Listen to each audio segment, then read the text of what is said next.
Only because you're from Newcastle. But What? I leave you this: the last pizza, The last one. Meatball Supreme. Battle. This has been out for at least, what, I'm thinking 7, 8 hours maybe? Let me tell you. Oh no, it just came in. Oh, Don't really? worry. Oh yeah, you're fine.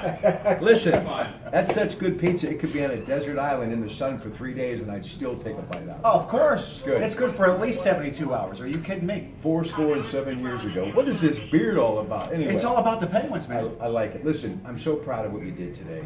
With Thank Vice you. President Michael Pence and Kylie Kaczynski has been a big help. The wonderful editor in the newsroom, Joe Steele, and of course Rose Ryan Douglas. I blew it up on Facebook and Twitter and YouTube. Just your overall thoughts of this whole situation, and now you're on your way to Washington, D.C., in which you'll be with me tomorrow at 8 o'clock in the morning. Yes. Tell the folks. Well, first of all, the interview doesn't happen if it isn't for Kylie. It's just simple as that. But second of all, the vice president, when he was on today, one thing he did not want to do was extend this story out for another 24 hours. I mean, we ultimately got him today because of what the president said yesterday, because of all of the response regarding his Pittsburgh comment in Paris. So having him on today, he did his best to be able to explain why it is that we need to be out of the Paris Climate Accord, that it was just a bad economic deal ultimately for the country. His supporters absolutely love him. The people who don't support the president and the policies see this as as ultimately damaging. However, it's interesting too.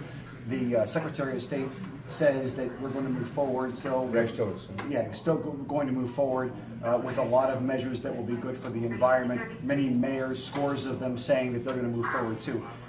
So ultimately, I guess we're going to have to see what ultimately plans out. Now tomorrow, Yes. there's going to be a rally taking place in Washington, just outside White House grounds. Pittsburgh, not Paris.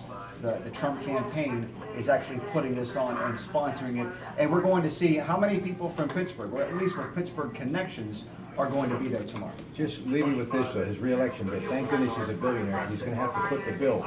Apple's not picking up the tab. Google's not picking up the tab. Microsoft's not picking up the tab. And Disney's saying, we're not picking up the tab. Right. They're all speaking out against him. Michael Bloomberg, Angela Merkel. Yes. Everybody. But there are many manufacturing companies that are based here in the States that don't like the idea of being associated with this move because it makes them look bad as they see themselves trying to sell their wares overseas. And you don't want to have a negative view of your company and your country as you're trying to sell American goods with a deal like this. All right, ladies and gentlemen, Robert Mangino, he's still up. And then, of course, tomorrow, after he's done tonight at 7, he'll be on with me and throughout the day telling you about what's happening with this Pittsburgh, not Paris event in the nation's capital. Great job. Thank you very much.